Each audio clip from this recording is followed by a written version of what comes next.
sessione pomeridiana con un po' di ritardo che comporterà due attività. La prima, mi sentite? Io sento un po' di ritorno. Va bene?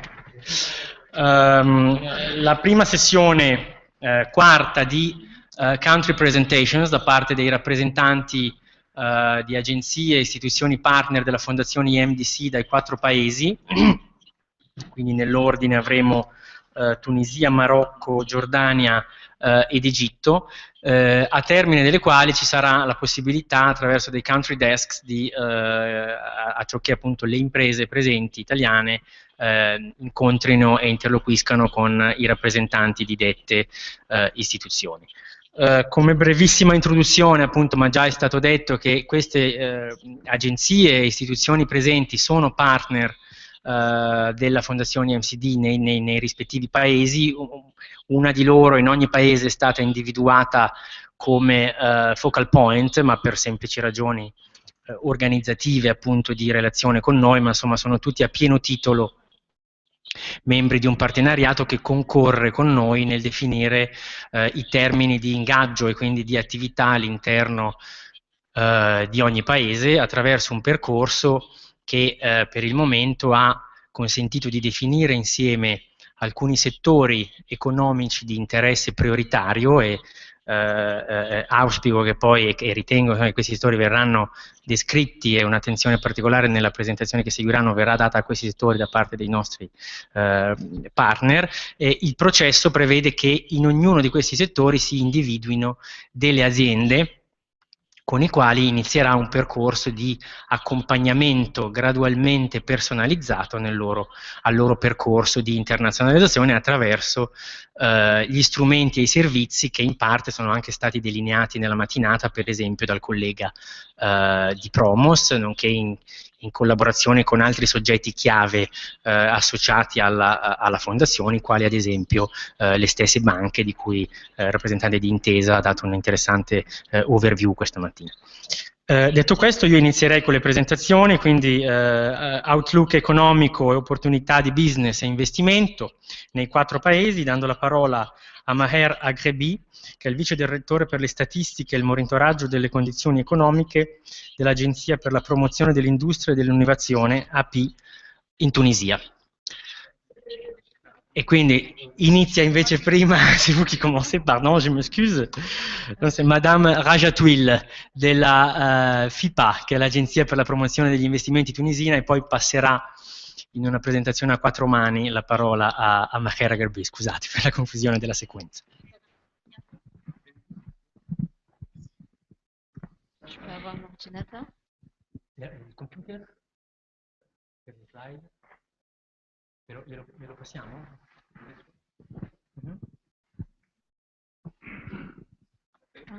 Ah, ok. Vous laissez la main? Je préfère avoir le... Oui, bien sûr. S'il vous plaît, ok.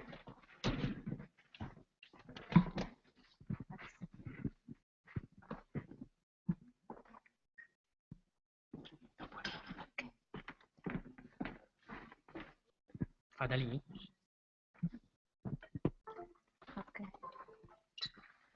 Bonjour à toutes et à tous, je suis Rachel Tuile et je représente l'agence de promotion des investissements extérieurs. FIPA Tunisie est une agence publique sous tutelle du ministère de... Ça marche pas? C'est bon, vous m'entendez mieux? Je recommence. Je m'appelle Rachel Tuile et je représente l'agence de promotion de l'investissement extérieur, FIPA Tunisia. FIPA Tunisia est une agence sous tutelle du ministère de l'économie et des finances.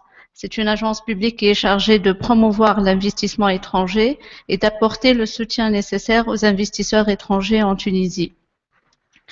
FIPA Tunisia, elle forme un réseau de 8 représentations à l'étranger, dont un bureau à Milan et d'autres bureaux dans des villes européennes. Aujourd'hui, je vais présenter, dans le sommaire, il y a 3 points. Et je vais donner un état des lieux des investissements directs étrangers en Tunisie, quel est leur chiffre, leur provenance et dans quel secteur ils sont concentrés. Ensuite, je vais présenter les avantages et les atouts du site tunisien. Et je vais finir par présenter les opportunités d'investissement en Tunisie. En matière d'investissement direct étranger, à fin 2013, nous avons enregistré la présence de plus de 3000 entreprises étrangères, dont 800 entreprises italiennes. Ces entreprises préviennent à 85% de villes européennes. Notre premier investisseur, c'est la France, ensuite l'Italie et l'Allemagne. Je vais passer. Et ces investissements sont concentrés dans le secteur industriel, 50% dans le secteur des industries, 42% dans les services, 7% dans le tourisme et 1% de l'agriculture. Ensuite, mon collègue de l'agence de promotion de l'industrie va donner un aperçu plus détaillé sur le secteur industriel en Tunisie. Quels sont les avantages et les atouts de la Tunisie? Le premier avantage de la Tunisie est son positionnement géographique. La Tunisie, elle est au carrefour de l'Europe et de l'Afrique et de la Méditerranée. Et grâce aux accords qui sont signés par la Tunisie, elle a un accord de libre-échange avec l'Union européenne, un accord de libre-échange avec la Turquie et avec l'accord d'Agadir et les accords bilatéraux avec les pays voisins. La Tunisie, elle constitue un hub régional pour servir l'Europe et l'Afrique. Aussi, la Tunisie est un vivier de talents aux qualifications confirmées. Les derniers chiffres, on est à 98,3% des jeunes qui sont scolarisés, 365 000 étudiants qui sont à 61% des filles, et nous avons presque les 65 000 diplômés par an. Parmi eux, on enregistre presque les 6 000 ingénieurs par an. Et ces ressources humaines, ils sont à des coûts très compétitifs en Tunisie. Un opérateur, il coûte à la moyenne de 300 € par mois. Et un technicien supérieur, il est à 700 € et un ingénieur, ça peut aller jusqu'à 1200 €. La Tunisie, elle dispose d'une infrastructure qui est toujours en nette amélioration. Nous avons 9 aéroports internationaux, nous avons 9 pôles de compétitivité, une centaine de zones industrielles et la Tunisie, elle assure presque les 2000 vols hebdomadaires sur l'Europe. Quel est le cadre réglementaire pour la Tunisie? Nous offrons une liberté d'investissement dans la majorité des secteurs, une protection de la propriété intellectuelle, une simplicité dans les procédures d'établissement au sein d'un guichet unique qui est à l'agence de promotion de l'industrie et de l'innovation. Et nous offrons plusieurs facilités pour l'importation et les exportations. La Tunisie offre plusieurs incitations à l'investissement. Nous offrons des incitations fiscales qui sont en faveur des exportations et du développement régional. Nous offrons aussi des primes d'investissement, des prises en charge des cotisations patronales, des prises en charge des dépenses d'infrastructures, et ce pour les investissements qui sont implantés dans les zones de développement régional. La Tunisie, elle reste compétitive jusqu'au classement de 2012-2013 en matière de compétitivité industrielle. La Tunisie est le leader du Maghreb et de la rive sud de la Med. Elle est classée 51e sur 135 pays. Aussi en matière de facilité de faire des affaires. Le dernier rapport de Doing Business 2014, il a classé la Tunisie en tant 51 sur 189 économies et elle reste le leader au Maghreb et 5e dans le monde arabe. Et plusieurs réformes sont en cours de mise en œuvre en Tunisie et qui vont nettement améliorer nettement son classement dans les prochains rapports. En matière d'opportunités sectorielles, je vais essayer d'être bref parce que mon collègue va présenter les opportunités sectorielles. Dans le secteur électrique, électronique et mécanique, la Tunisie, c'est le premier secteur exportateur en Tunisie. La Tunisie est le deuxième producteur de composants automobiles en Afrique. Pour le textile, habillement, cuir et chaussures, aussi c'est le deuxième secteur exportateur en Tunisie. Nous sommes le 5e fournisseur de l'Europe et le 2e fournisseur de la France. Le secteur agroalimentaire, industrie pharmaceutique, nous sommes le 4e exportateur mondial d'huile d'olive et nous sommes le 1er exportateur mondial de dattes. Plusieurs opportunités d'investissement s'offrent actuellement dans le secteur de l'industrie automobile. Nous avons plusieurs outils de production modernes, des ingénieurs et techniciens qualifiés, hautement qualifiés, et une technologie, un niveau technologique élevé. Nous avons la présence de plusieurs entreprises de renommée internationale, telles que Sumitomo, Autoliv, Citroën et Valeo. Et la Tunisie d'aujourd'hui, elle offre plusieurs opportunités dans des secteurs futurs. Le premier secteur, c'est le secteur de l'aéronautique. La Tunisie dispose d'une plateforme industrielle sur une superficie de 200 hectares qui est dédiée exclusivement à l'aéronautique. Nous avons enregistré la présence de 65 entreprises aéronautiques en Tunisie. Et les plus principales, c'est Aerolia, La Técouillère, Safran, Altran et La Croix. L'offshoring, c'est un secteur considéré prioritaire en Tunisie. Nous avons déjà plusieurs entreprises étrangères telles que Siemens, Singard, Orange. Nous offrons des conditions d'implantation favorables, des quartiers d'affaires entièrement réaménagés, des loyers annuels par mètre carré de bureau de classe A qui coûtent $110 par mois et de nouvelles opportunités d'investissement c'est des secteurs qui sont en refonte en Tunisie et c'est des secteurs d'avenir, c'est le secteur financier, des énergies renouvelables, le tourisme médical et tout ce qui est services dédiés aux logistiques et la formation. Donc ça, c'est des entreprises un peu sur les entreprises étrangères déjà implantées en Tunisie. J'espère que j'étais bien bref, comme on m'a demandé.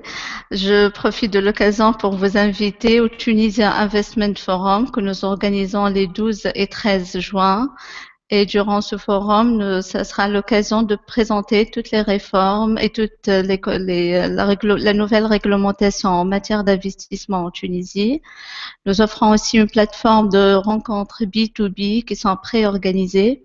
Je vous invite à visiter le site investintunisia.tn et le site Tunisia Investment Forum.tn pour enregistrement pour le TIF. Je vous remercie pour votre attention et je cède la parole à mon collègue de la Tunisie, M. Meher Agalbi. Merci.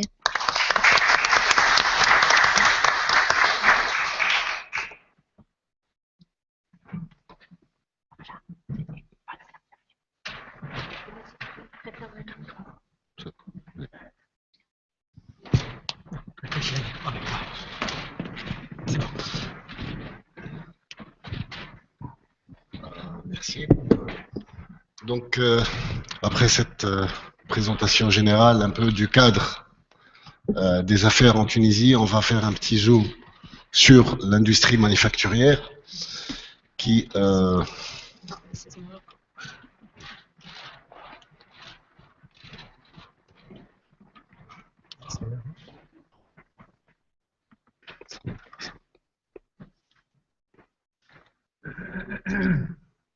C'est la mieux peut-être.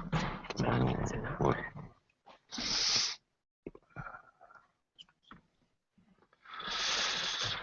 Donc voilà, on va faire un petit aperçu sur l'industrie manufacturière tunisienne.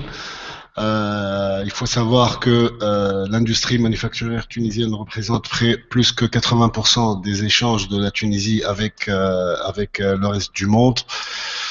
Nous avons à peu près le tissu industriel tunisien, il comporte près de 6000 entreprises qui emploient 520 000 personnes. La répartition sectorielle de ces entreprises montre une dominance du secteur du textile et du cuir avec plus que 2000 entreprises. Puis vient le secteur des mécaniques et de l'électrique avec 1000 entreprises et aussi le secteur des agroalimentaires. Ce sont d'ailleurs les trois secteurs qu'on a retenus pour le projet EMDC. Donc, c'est de là déjà que découle l'importance de ces secteurs-là, et dans les échanges, et de le nombre des employés. La répartition sectorielle, voilà, il y a à peu près plus que 3000 entreprises qui sont totalement plus que 2500 entreprises parmi les 6000 qui sont totalement exportatrices. Les autres sont dans le régime local. Donc les entreprises exportatrices, c'est encore le secteur du textile et de l'habillement qui domine, avec près de 1800 entreprises. Viennent ensuite le secteur aussi mécanique et électrique et le secteur des agroalimentaires. C'est la même chose, c'est à peu près les mêmes proportions en ce qui concerne le nombre d'emplois. Toujours une autre répartition du tissu industriel tunisien par rapport à la nationalité des entreprises. Donc, sur les 6000 entreprises, il y a près de 2000 qui sont à participation étrangère, contre près de 4000 qui sont des entreprises 100% tunisiennes. La répartition par nationalité des entreprises étrangères, il y a la France avec 750 entreprises industrielles, et puis il y a l'Italie qui vient tout de suite après avec 531 entreprises industrielles. Donc sur les 800 entreprises italiennes présentes en Tunisie, 531 sont dans le secteur des industries manufacturières. Là, c'est un petit aperçu sur les exportations tunisiennes durant les 4 dernières années. On est à 22 576 millions de dinars en 2013. Là, Madame Rajeh a parlé des entreprises étrangères qui sont en Tunisie. Un petit zoom sur la coopération tuniso-italienne. Donc, l'Italie en Tunisie, c'est le deuxième investisseur, 28,8% nombre d'entreprises. C'est le deuxième fournisseur aussi, avec 2,5 milliards d'euros en 2013, 14,5% de part de marché. Et également le deuxième client de la Tunisie, puisqu'il a reçu à peu près 2 milliards d'euros d'exportation tunisienne en 2013 et 18,5% de part de marché. Pour les entreprises italiennes présentes en Tunisie, c'est industriel, donc c'est le secteur textile qui vient en premier lieu, puis le secteur mécanique et électrique. Le cadre incitatif, je crois que Madame Alger en a déjà parlé, mieux vaut passer. Ça, c'est des programmes d'accompagnement donc qui ont permis un peu à ce tissu de se développer et de se maintenir d'abord et se développer ensuite. Il y a un programme de mise à niveau qui offre des incitations financières aux entreprises. Il y a des investissements, l'État aussi aide les investissements technologiques prioritaires. Et puis il y a un programme financé par l'Union européenne, le PECAM, qui sert essentiellement pour la qualité, le coaching et l'innovation au sein des entreprises. Les autres outils d'encouragement et de soutien aux entreprises industrielles tunisiennes, il y a la BTS, le FONAPRAM, le FOPRODI, la BFPME, ce sont des mécanismes de financement. Il y a les SICAR, la SOTUGAR, là c'est un régime de garantie. Il y a 10 pôles technologiques, il y a des pépinières d'entreprises dans tous les gouvernorats, il y a des centres régionaux d'affaires. Les enjeux actuels pour nous à l'industrie, c'est la nécessité d'améliorer la compétitivité de l'entreprise tunisienne et également d'accroître le rythme de la création des entreprises. On est actuellement à près de 500 entreprises industrielles annuellement et notre objectif, c'est d'aller à 1000 créations par an. Voilà, merci.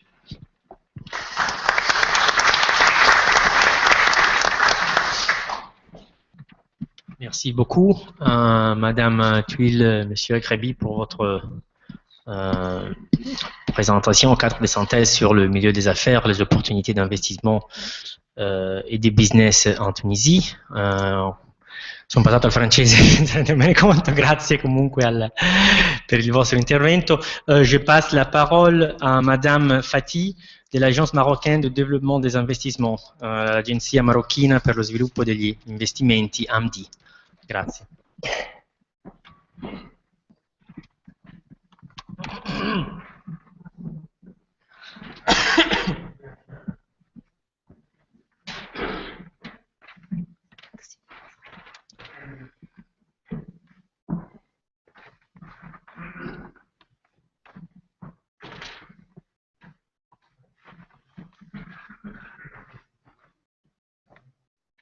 So, my presentation shows why Morocco is an attractive country for investors.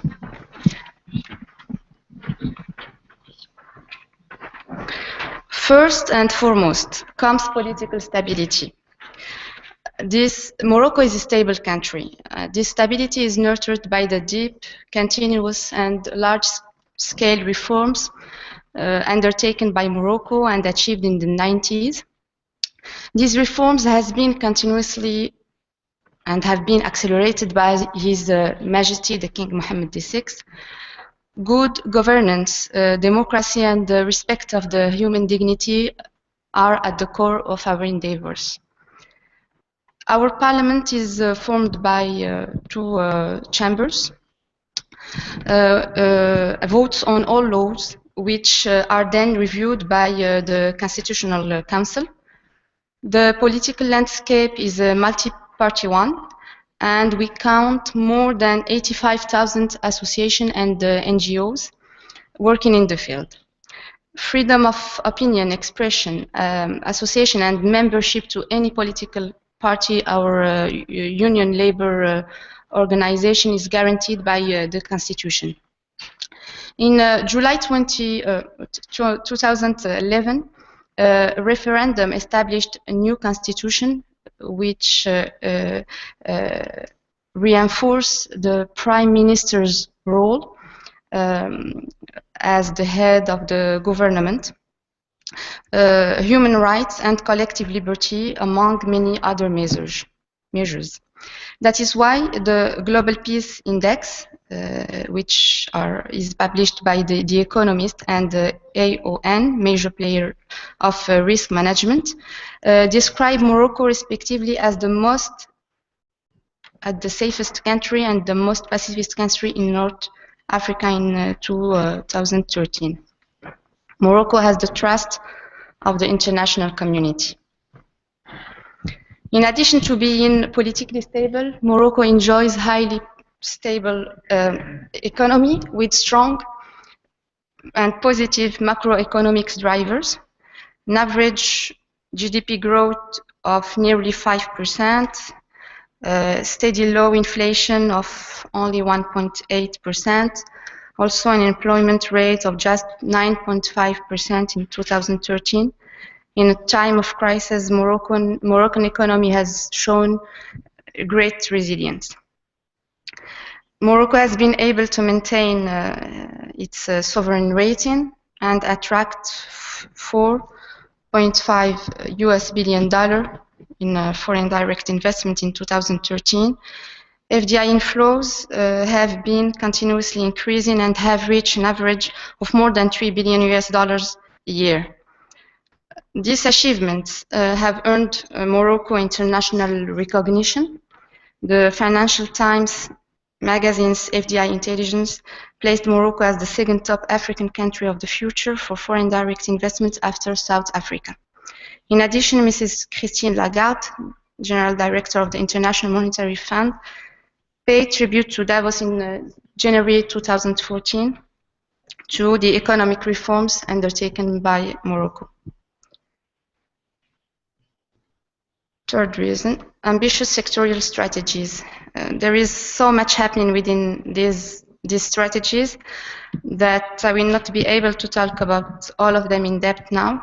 The important thing to mention is that over the last decade, Morocco has launched a series of sectorial plans with realistic objectives agreed with the private sector and specific measures to ensure successful businesses and strong sustainable growth. These sectors are industry, agriculture, tourism, logistics, energy, renewable energy, fishing. There are another sectors not listed here, like housing, ICTs, retail, etc. For each of these sectors, there are specific dedicated agencies which manage the plans. And these areas offer a wide range of business opportunities and several advantages for any investment from foreign companies. Focusing on industry, we have launched first national pact, industrial pact called the Emergence Pact, which has been launched in 2009 and aims to create 220,000 jobs and an additional 1.6% in GDP growth by 2015. That is $6 billion. The emergence plan identified 6 subsectors where Morocco has competitive advantages. The subsectors are automotive, aeronautics, electronics, textile, agribusiness, and outsourcing. So the Emergence Pact is mainly based on 3 pillars: upgrading infrastructures and specialized training to meet the needs of the industry, in addition to providing a set of fiscal incentives and subsidies to support investments. Behind this plan, a new industrial strategy called the Industrial Acceleration Plan Performing Ecosystems is being implemented to contribute to a second phase, industrial development phase, 2014-2020, through 5 leverages: FDI increase, sustained productivity growth, growth of exports, industry share in GDP, and growth of industrial jobs. And it aims to reach the following objectives: creation of 500,000 jobs, and make the industrial GDP reach 23% of the global GDP instead of 14%. For this, a fund of $2.5 billion is being dedicated to financing projects over the next 7 years, as well as 1,000 hectares of land for rent to accompany this strategy.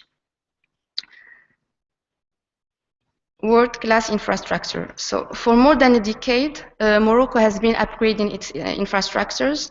The highway network has been developed exponentially, and by the next year, the 10 major cities of Morocco will be connected. The country has the first airport hub in the region, with 15 international airports connected with major economic capitals and global business platforms. Morocco will have the first high-speed train in Africa. In 2015, the first phase will link Tangier in the north to Casablanca in 1 hour and a half. Finally, ports. More than 85% of trade in Morocco goes through the seaway. 13 of Morocco's 38 ports are devoted to foreign trade. The most important is being the Tangier Med port in the north. In addition to this, a total of 22 new generation industrial zones continue to be developed. Most of them offer one-stop shop services, which means that you set up your business in one place. In addition, there are a range of services offered from security, maintenance, catering, logistics services, shuttles, etc. Some of these zones are free zones. For example, Tangier Free Zone in the north. while others are dedicated to particular sectors such as Mid-Park or Noisser Aerospace City. For dedicated to aeronautics, Atlantic Free Zone in Kenitra for automotive, Kazanir Shore dedicated to surfaces, and so on. Morocco has a unique geographical position. So it's just 14 kilometers from Spain. Morocco is next door to Europe. And Tanger Med port connects Morocco to 120 international ports in 56 countries, and the transshipment is its core business, ensuring direct access to major east-west shipping lines. By next year, its capacity will have grown to 8 million containers a year, to equal Europe's biggest port, Rotterdam. Moroccan maritime connectivity, thanks to Tanger Med port, has risen from 77th to 19th place in the world, and all the big names in logistics are now established in Morocco.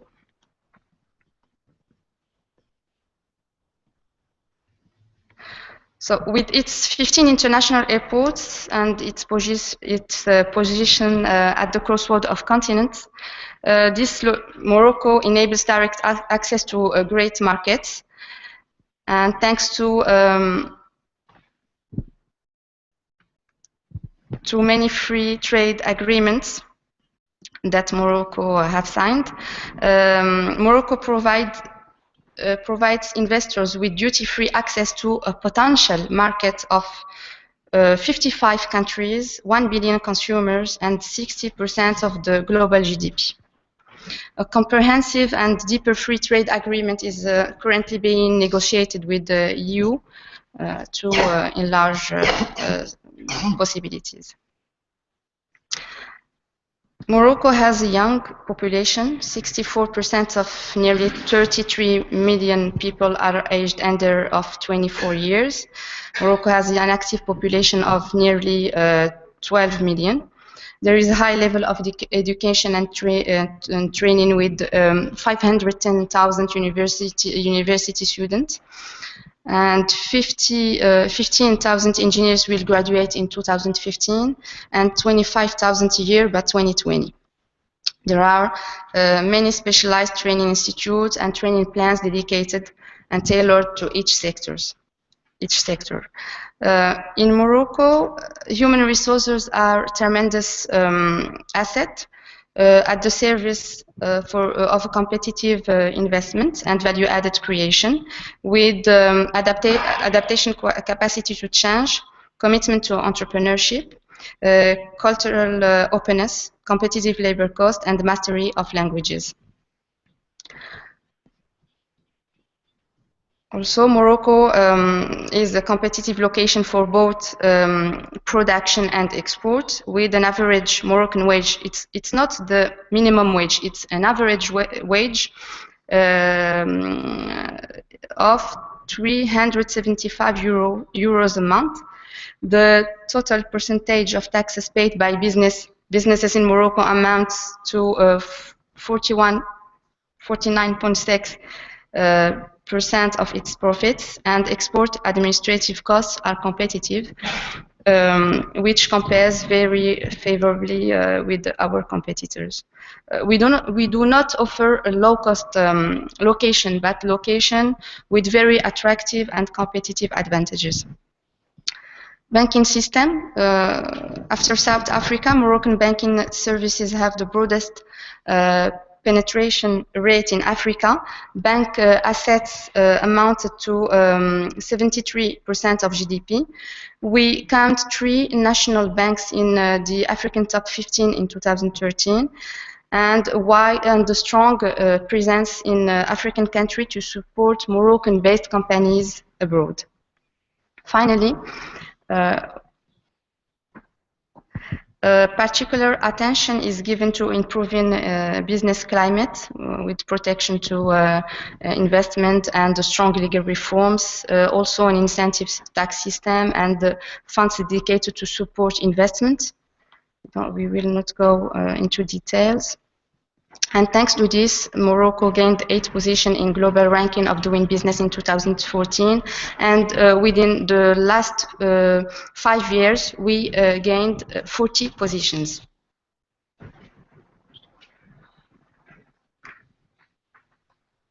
So, who we are. I represent Invest in Morocco, which is the Moroccan Investment Development Agency. We are a public institution in charge of the development and promotion of investments in Morocco. We established in 2009. Our mission is to establish a welcoming structure and provide guidance for investors. We have international networks and various institutional partnerships with public administrative as well as private sector organizations, and we offer a wide range of professional and free services to all investors. Thank you.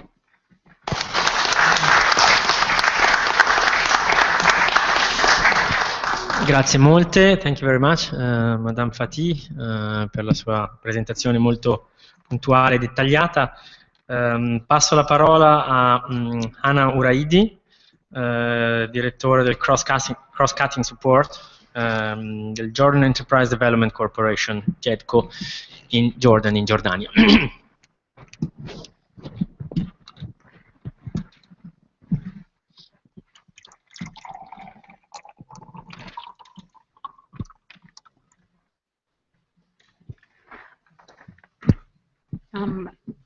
Thank you very much for the organizers for bringing us all together. I would like to introduce all the people that came from Jordan to meet you. We have a team composed of both public and private sector. I come from an institution called JEDCO, which is Jordan's National Enterprise Development Corporation. There is also the Jordan Investment Authority, the Chamber of Industry, and the Chamber of Commerce.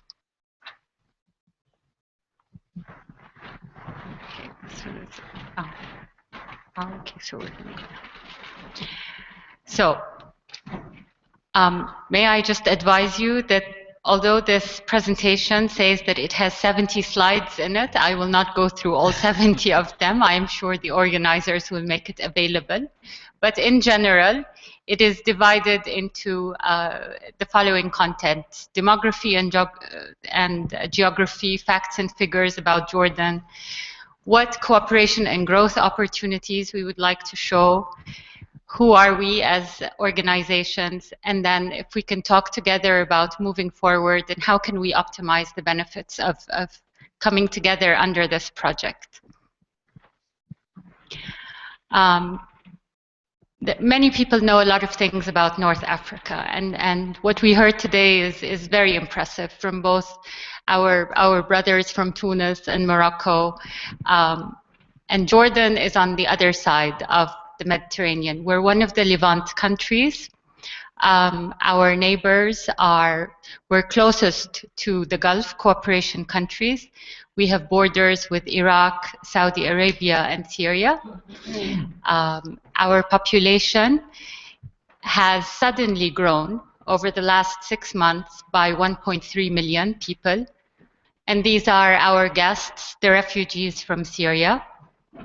But the population is very young, as you can see. In general, it is nearly 50-50% between males and females.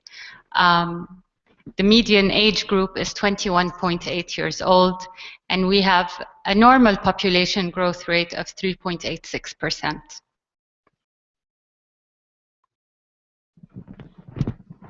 We're one of the smallest economies in the Middle East. Our GDP is 40 billion. Our real growth rate is 3.3%. We anticipate over the next 5 years that we will maintain that GDP growth rate, if we are lucky that no further problems happen in the area. But we have very ambitious growth plans to push the economy and the economical growth by 3-4%, according to IMF forecasts. GDP per capita is $6,100, And by sector, our GDP is composed of agriculture, industry, and services. We are a predominantly services economy. Our strategy is mainly focused on moving Jordan into a knowledge-based country. We have many agricultural products. Many of them are very similar to what Italy produces: citrus, tomatoes, cucumbers, olives, strawberries. So there's a lot of experience that we can share amongst us in this area. Industry, the same. We have a very similar profile to the products that are produced in all of our countries together. And maybe this is one of the reasons why trade between Arab countries is very limited. Competition is very high, of course, but this is where we see a lot of opportunity for productivity enhancement, for competitiveness enhancement, and actually building on clusters and value chains in those sectors. Our unemployment is 14%, and this is one of our largest challenges as an economy. Inflation rate, nearly 6%. Commercial banks, our prime lending rate is 8.9%. These are our exports, imports. One of the good things that we believe has helped our economy remain stable is the fact that our currency is pegged against the dollar. This is an advantage in many ways. And this has helped stabilize trade relations with our targeted partners. Our main export partners are the United States, Iraq, Saudi Arabia, India, and Indonesia. In the morning, our colleague from the Italian bank mentioned that Morocco has a free trade agreement with the United States. May I advise everyone that Jordan was the first country to sign a free trade agreement with the United States after the NAFTA agreement in the year 2000. But we are also privileged to have trade agreements with many other countries in the world. One of them is Singapore. We are currently in process of negotiating and possibly signing a free trade agreement with Mexico before the end of the year. So our trade with Italy. Our main sectors are in mineral oils and products, electrical machinery and parts, jewelry, pharmaceuticals, furniture, fertilizers. These are sectors that we believe there is a lot of potential in terms of inter-industry and intra-industry trade. So we believe these are sectoral priorities if we can look at them in that light.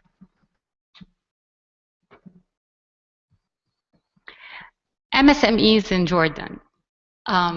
Nearly 98% of the total number of Jordanian companies. We have 170,000 registered companies. So 98% of them are small and medium-sized enterprises. They employ nearly 70% of our labor force. They contribute 40% to our GDP and account for nearly 45% of our total exports. These are numbers related to the formal sector, but of course, like in all countries, there's a lot of informal businesses that currently all our policies are working on encouraging them to become more and more formal. But we are a nation of very small enterprises. Nearly 97% of them employ less than 10 people.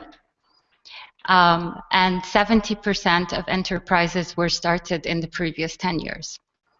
So there's a lot of improvement possible there, and to work on that, Jordan developed its first national entrepreneurship and SME strategy. These are slides, numbers, and pictures to show how they contribute to employment, and I'm sure they'll be made available to everyone. As you can see, their returns are not very high, 5,000, 10,000 profits. And this actually shows how heavily affected these companies and how vulnerable they are to the regional challenges in the area, whether they are from the wars or any other challenges. And this has been one of the things that markets and market failures actually don't help SMEs in. And this is where the more we can interlink and coordinate and cooperate, the better. Larger companies don't face these problems. Their sectoral distribution, 57% of them are in wholesale and retail. These are the biggest employment generators. Enterprises with less than 50 workers account for nearly 90% of all enterprises in all sectors. 81% of the manufacturing enterprises have less than 5 workers. From the years 2006 to 2011, the manufacturing, hotel, and restaurant enterprises contributed most to our growth in terms of number of enterprises, but also construction, trade, and manufacturing contributed most to employment growth. Like all countries, SMEs mainly face the business environment challenges, lack of access to advisory services, lack of access to marketing, promotion strategies, limited global markets, management and technology capability constraints, lack of training. I'm sure these challenges are very familiar to everyone, whether we come from organizations or companies. Cooperation and growth opportunities. Invest in Jordan is one of our main ambitions over the next 5 years. We all, as countries, have very aggressive investment promotion policies, but there is a charm related to every country. And Jordan's charm is its rule of law and regulatory environment. We have a modern infrastructure, qualified human capital, and an attractive investment environment. Jordan has committed to protecting investors' rights. We have many double taxation agreements which protect investors as well from their own countries. So why Jordan? We've started liberalizing our economy from 1997. We started negotiating and signing trade agreements with Europe. Europe was our first partner in 1995, but it took us 5 years to negotiate that agreement and bring it into force. But ever since the year 2000, when we became members of the WTO, we've signed agreements with the United States, Singapore, Agadir. We have a trade agreement with the Arab world. So again, we offer access to a market of 3 billion people. Jordan has a robust economy, modern and well-connected infrastructure, and political stability and rule of law. Of course, our human capital is well known throughout the region. We have the infrastructure to help with the connectivity. We have access to internet, of course. Jordanians are very savvy technology people. And again, very active in social media and Twitter. These are our numbers from the 2013 reports. We haven't updated them to reflect the 2014 reports, but they're very much the same.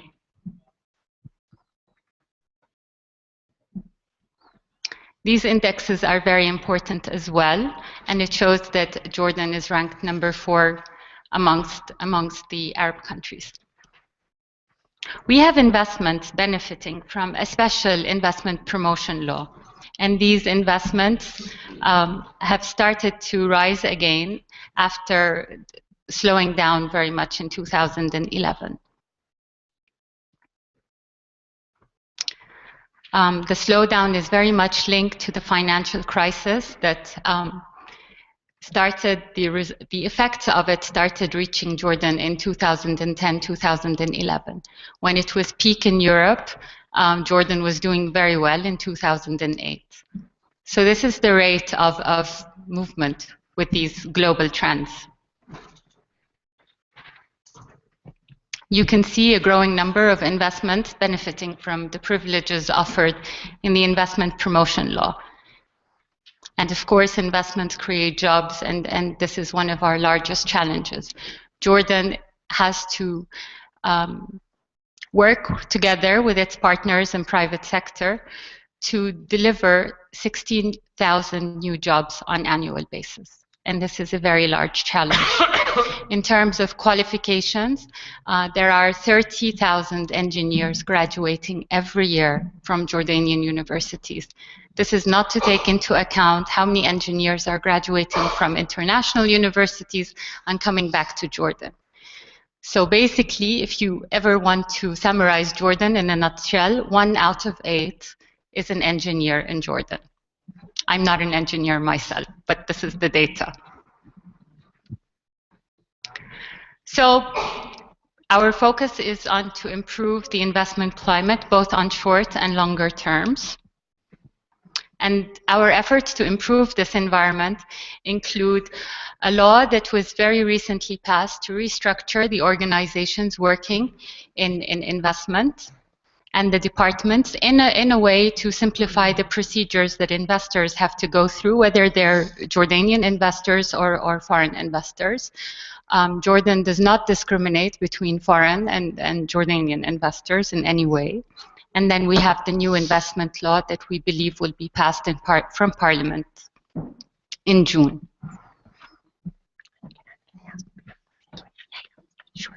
So our priority sectors are energy and renewable energy, solar energy in particular, and this is Jordan's solar energy map.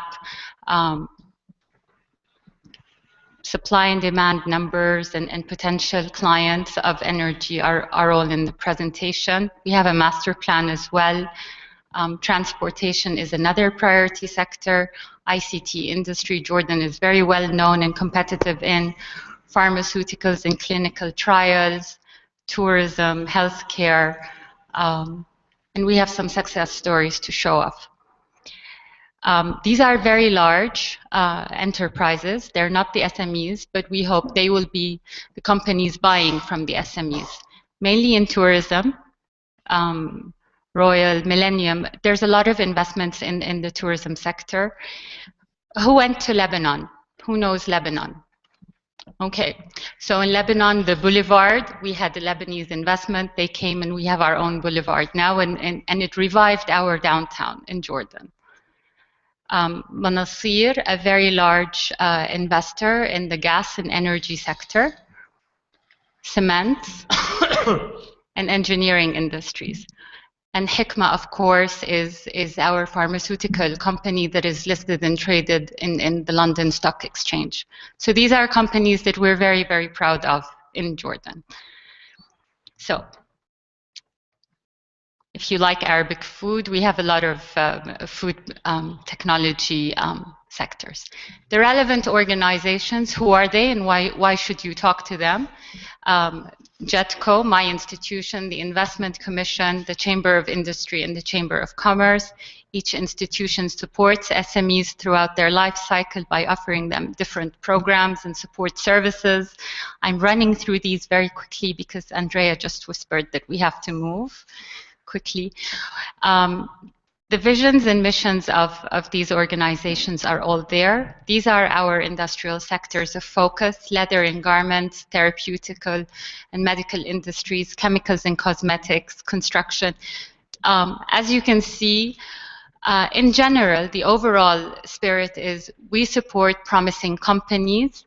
We recognize sectors that are emerging as well, but there is an opportunity for any successful business to grow in Jordan. This is a picture that I know the Amman Chamber of Commerce are very proud of. In the past, they were the first chamber that was founded in Jordan in 1923. This is what they look like today, on the other hand. So there's growth and there's modernity in all our institutions and then the services that they offer. So I'm going to go for the last slide. So why are we here and what do we expect? We want to work together to identify promising export opportunities and import opportunities. We believe trade is two ways. We would like to encourage investments from both sides, because this will encourage technology transfer and capacity and upgrading. Plus, we would like to make new friends in Europe and invite you to make new friends in Jordan. Thank you very much. These are our contacts. Thank you. Thank you very much, Anna, also for your effort to concentrate in the end, and apologies for reminding you, but we should just try to stick to, in order to allow also for the next step with companies. Oh.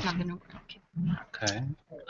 Passo la parola a Atem Zaki, capo dei servizi non finanziari del Fondo Sociale per lo Sviluppo in Egitto, Social Fund for Development. Please, Mr. Zaki. Yeah.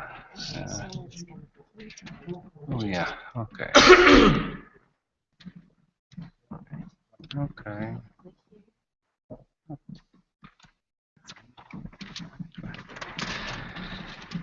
Good afternoon, everybody. Coming last in the presentation after a very long day is kind of difficult to communicate with you, especially after lunch. They call it the graveyard session, where everybody is out. However, I'll try to be as brief as possible, so please bear with me. I'll talk about the EMDC Egypt, who are the partners, the main indicators of economy for Egypt, and why people should invest in Egypt, as well as the investment policy framework, and the 4 sectors that we selected to start with the EMDC. The partners of EMDC in Egypt is the Social Fund for Development, SFD. I'm representing SFD. It provides a wide range of financial and non-financial programs, services, and initiatives geared to supporting the micro, small enterprise sector in Egypt. Please visit our website, it's indicated there. We also have the Federation of Egyptian of Industries. FEI was established in 1922, and today it overlooks the operations and tackles the barriers facing the entire industrial sector. This is achieved through 16 dynamic, and I mean really dynamic, highly active chambers.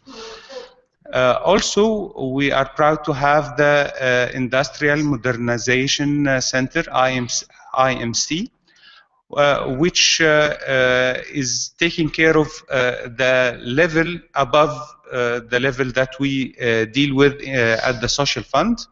The IMC mission is to support industrial targeted enterprises individually and sectorally according to the business development plans through comprehensive programs aiming at sustainable growth. And lastly, the General Authority of Investment, abbreviated as GAFI, is the principal governmental authority concerned with regulating, facilitating, and promoting investments, as well as improving and enhancing the business climate. All our partners are present here. If you wish, after the session, to talk to any one of them, we welcome that. The main indicator for the Egyptian economy, the annual consumer price inflation rate, has gone up to 10.8%. And the net, while the net foreign currency reserves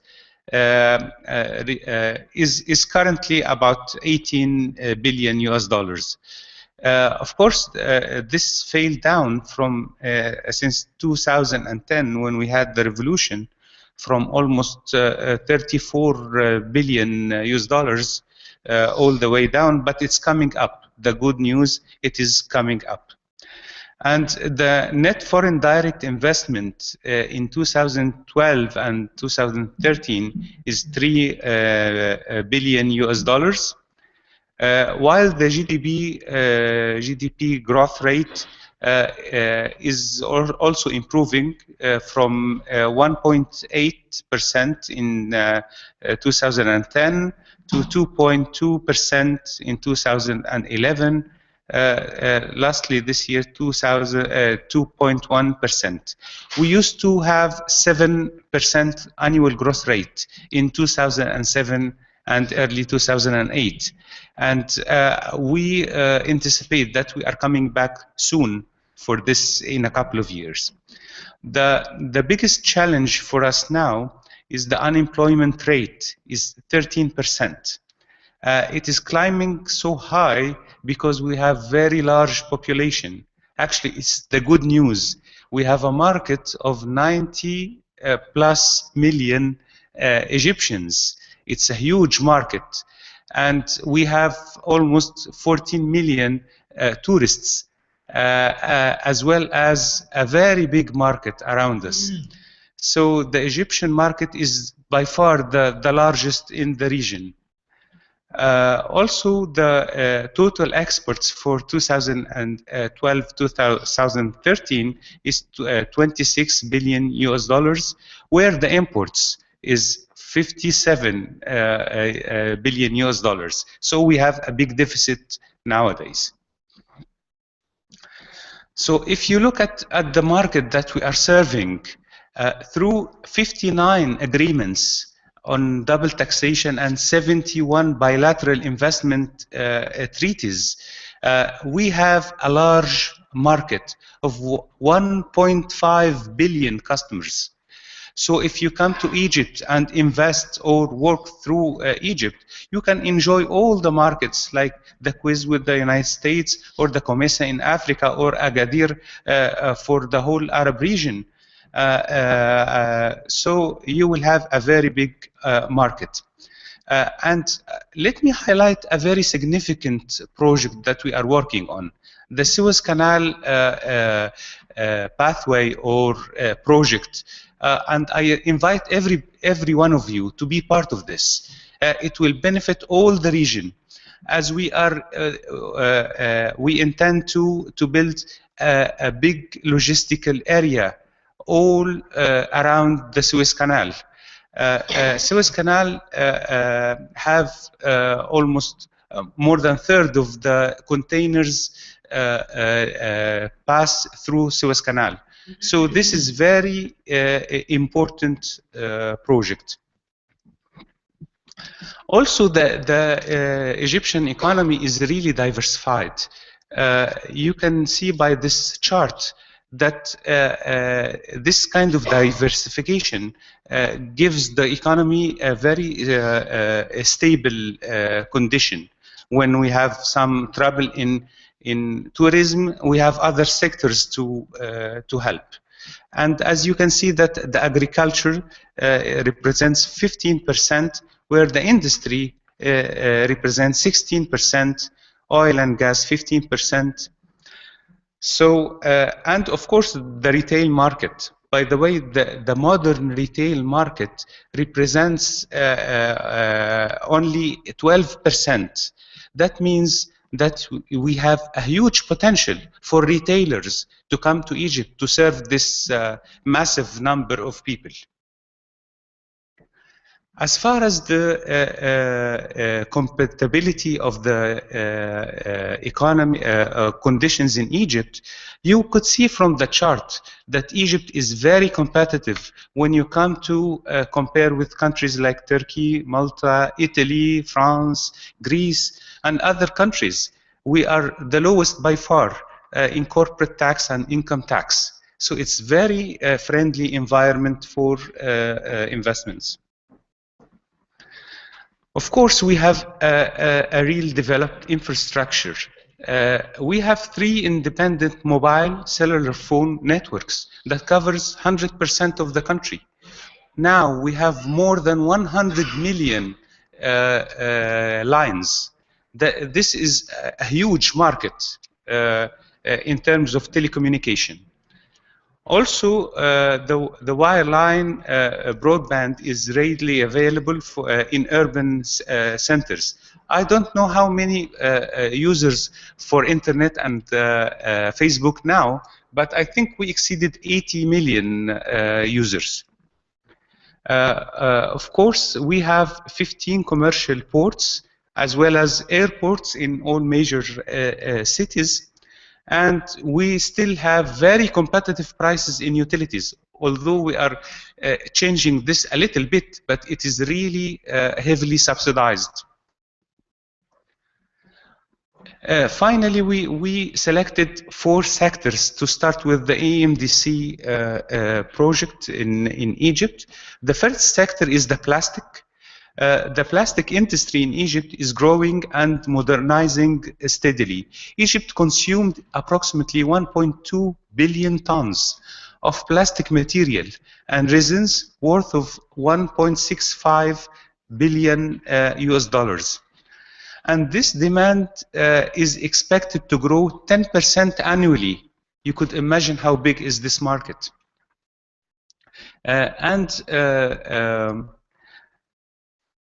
The scope of production includes raw material, home appliances, plastic bags, packages, pipes, fiberglass products, bottles, automotive accessories, and so on. And we are now building a big cluster for plastics near Alexandria.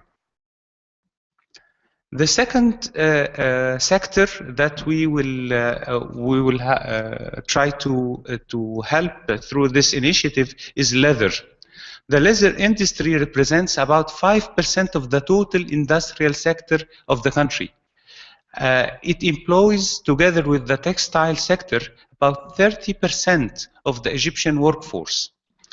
Now in Egypt, the leather products manufacturers in the country is clearly classified into 3 main sectors: footwear, leather goods, and leather garments. We are producing 97 million pairs per annum. And Egyptian has the advantage of relatively low wage rates, which is competitive worldwide. The industry itself, it's now suffering from the competition from China, of course, and other Far East countries. But now we are repositioning ourselves. We would like to be subcontractors for European, mainly Italian brands, rather than trying to become compete in the price arena. The third sector is the agro-food. It's very big in Egypt and very well developed as well. The agro-food sector represents a multi-asset sector for Egyptian economy. It contributes almost 15% of the GDP and 20% of the exports, and it employs almost 30% of the labor force. The largest agro-food subsector is the food processing.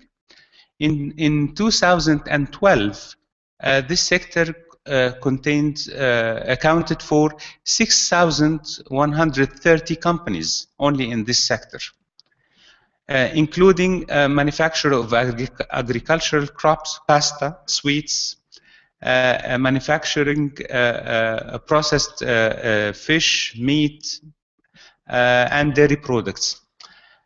Also, the agro industry has boomed in an annual growth rate of over 34%. You could imagine this big population. It needs a lot of food, as well as the neighboring countries, such as Libya and Sudan. They lack these facilities, so we are exporting to our neighboring countries. Lastly, the furniture. And the furniture is really witnessing a true dynamic growth delivered largely by a surge in export coupled with growing demand for sector products from the Middle Eastern and North African countries. And compared to its competitors, the Egyptian furniture sector provides its partners with greater flexibility in terms of order quantity, so you can do small orders as well. Customizable specification and turnaround time due to Egypt's unique geographical location is very small, which also helps reduce the cost of both importing inputs and exporting finished products, which all gives the sector the capacity to expand and grow dramatically in the coming years. So through these 4 sectors, we hope that we can cooperate with Italian companies as well as other companies in the region to boost those sectors. That's all for me, and thank you very much for your patience.